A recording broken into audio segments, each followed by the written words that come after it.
You're very welcome back to Ireland AM. The feud between Blake Lively and her It Ends With Us co-star Justin Baldoni continues with leaked footage and voice notes adding to the drama. Joining to discuss Hollywood's latest legal battle is podcaster Orlaith Condon and intimacy coordinator Tommy Ross Williams. We'll come to you in a little bit, Tommy. We'll start with you first, Orla. So viewers may be familiar with the ongoing feud between Blake Lively and Justin Baldoni, but can you take us back to when this first started? Because there were rumours of a rift going a while back now. Yeah, so this really crept into kind of public consciousness, I think, August 2024, but really it started back in January 23 when casting was announced for It Ends With Us.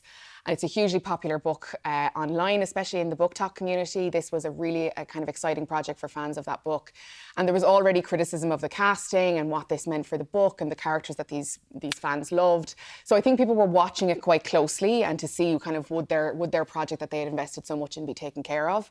Then we fast forward to August 2024 when the press tour for the movie starts, and it becomes clear quite quickly that there seems to be some tensions between kind of the group and the cast and the team that worked on it, because Justin Baldoni and Blake Lively very rarely appeared in any of the PR events around that time, which is extremely unusual. It was very obvious to anyone who was looking on. And then that led to kind of this stuff coming out about tensions on set, conversations that were had to kind of come to a list of agreements to make things more comfortable for everybody on set. And then since then we've had kind of rolling months of more and more details coming out, landing this week with the kind of voice notes and the clips that we've seen this month. Yeah, I suppose go back to December of last year. That's when it really exploded, because this lawsuit that Blake Lively filed. Can you bring us up to date for people who may not know about it? Yeah, so the New York Times first reported that Blake Lively was going to be taking a case against Justin Baldoni, and the main things that she noted were sexual harassment on set, the lack of an intimacy coordinator being used on set, and that Justin Baldoni deliberately organised a smear campaign against her kind of around the time of that PR tour. So this all came out in the New York Times, and that's only notable because Justin Baldoni's kind of counterclaims also come back at the New York Times for misrepresenting kind of what had happened. So that is kind of a follow-up to that. But further details of her lawsuit then came out, and kind of details about the production company that Justin Baldoni owns and the role that the CEO played on set. She spoke about them making comments about her weight, about pornography, about their own genitalia. And they had reportedly had a meeting during production where Blake Lively brought her husband, Ryan Reynolds, to the table to agree to some conditions that would make her feel more comfortable on set. And a huge linchpin of that was the lack of an intimacy coordinator, according to Blake Lively. Yeah. Now, in this countersuit filed by Baldoni, what were some of his, what are some things said in his defence in this suit? Yeah, so he has come back at the New York Times to say they misrepresented the allegations, and so he has a libel suit against them. But he's also countersuing Blake Lively and Ryan Reynolds, saying that they defamed him. So he is saying that the accusations of sexual harassment are categorically untrue. The credits in the film credit 2 intimacy coordinators being used throughout the production. So Justin Baldoni says that they met the standard of productions that they needed to. They did everything to safeguard the cast. But Blake Lively says they were often absent during scenes that she filmed with Justin Baldoni, and that left her feeling unprotected and unsafe. Now, last week, Baldoni's team leaked footage of a dance between them during the filming.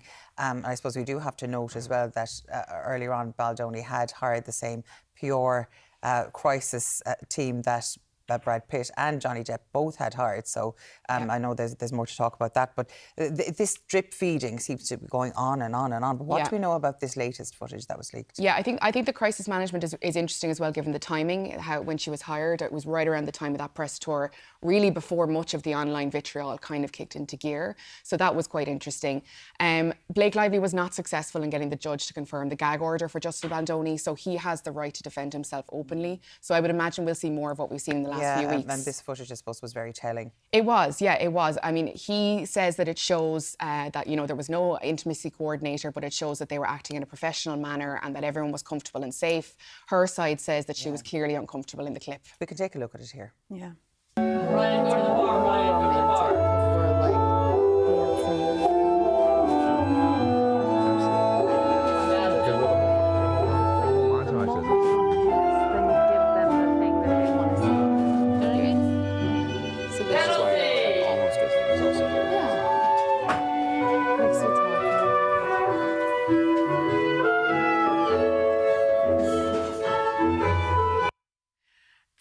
I don't know, it's kind of hard to watch. I know, I felt like your face was the exact reaction I had the first time I saw it. Just just uncomfortable. It almost sounds like she's trying to get him not to kiss her, but they're like, it's also a scene and they're acting, but... And as well, there's been so much of this in the public domain. Like, our view on who is right and who is wrong here, which is a weird argument to have, has already been formed for so many people. Tommy, we'll bring you in here now because, of course, the role of an intimacy coordinator is very, very important. But for people out there who may not know what it actually entails, could you tell us?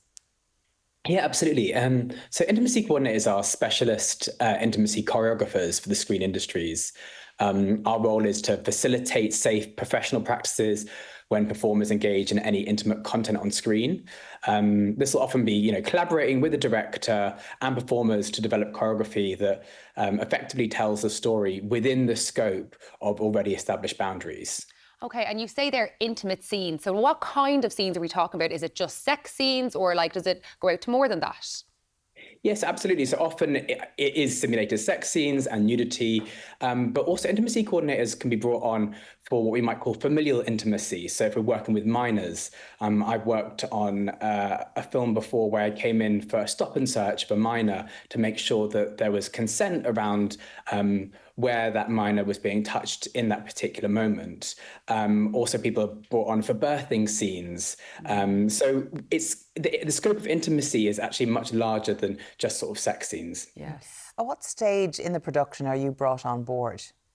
Well, ideally, we'll be brought on at the same time as every other head of department, so that we can effectively liaise with everyone, because we're not just working with the actors, we're working with costume to think about the modesty garments, we're working with the AD team to think about closing down the set. We're making sure that we have the documentation in place with producers, so organising nudity riders or simulated sex riders. So we need to be there as early as possible, really, to make sure that we can make sure everyone is as safe as possible and allow time for rehearsal as well. And an intimacy coordinator is quite a new role, I would say, to the production crew in the last 5-10 years. I'd say it's massively increased in demand. Yeah, that's right. I mean, the first official intimacy coordinator was someone called Alicia Rodis on an HBO show called The Deuce in 2017-18. Although it's probably worth saying that the language of intimacy direction has been around for a long time. We can date it back as far as 2006 with someone called Tonya Sina. And people have been sort of working on advocating for actors' rights, particularly, as long as people have been making films. And often that fell down to costume and makeup departments to do that without an intimacy coordinator present. And it's not just for big movies as well, is it? I mean, it's quite widespread now within the industry. What productions have you worked on specifically? I worked on a show called Sweet Pea recently. I've worked on shows like Slow Horses. I just done a really wonderful independent feature with Turner Prize winner Imran Peretta. And I also get to work as an intimacy consultant, which is a slightly different role on unscripted television. So I just worked on a show called Dating Naked with MTV and Paramount Plus. And so that's a kind of a whole new world for making sure consent practices are embedded into our screen processes. Sorry, Elaine. Can I just ask you, Tommy, then before we let you go, why is it so important for productions to have an intimacy coordinator on set? I mean, I think, it's interesting when people ask me this question, I often think, would you ever have a fight scene without a stunt coordinator? And no, because it'd be way too risky. And also you'd miss the wonderful magic of creating those moments that are often so important for the story. And we're there not just for the cast, but also for the crew, and to make sure that everyone is safe. And we are a neutral point of contact for the actors so that they can freely express the consent levels without the sort of pressure of the environment from, production or directors. And that means that people can do their work more effectively. Super. Thank you so much, Tommy. No, thank you for joining us this morning, Tommy. That's a wonderful insight into the role of an actual intimacy coordinator. But I suppose we have to go back to the main body of this story now, which is, of course, the court case, which is upcoming in March of next year. There's hundreds of millions at stake here because the amounts they're suing each other for is quite significant. What can you tell us about what this court case will mean now? Yeah, so we've got the date, March 9th next year, 2026. And like I said, Blake Lively was not successful in getting that gag order on Justin Baldoni. So I will expect to see more of some of the footage and the audio that he's leaked in the last couple of weeks. We heard the voice note in recent days. So I think there will be more of that now. And I think it will be both sides trying to spin that evidence in their favour. In the meantime, they'll be working to build their case. But again, this is a huge case of public interest. Think of the eyes that were on, you know, Johnny Depp and Amber Heard, Gwyneth Paltrow's ski crash trial, Free Britney movement. Like, this will be a court case people will watch. Orla, thank you so much for coming in and chatting to us about that today. Thank you so much for joining us.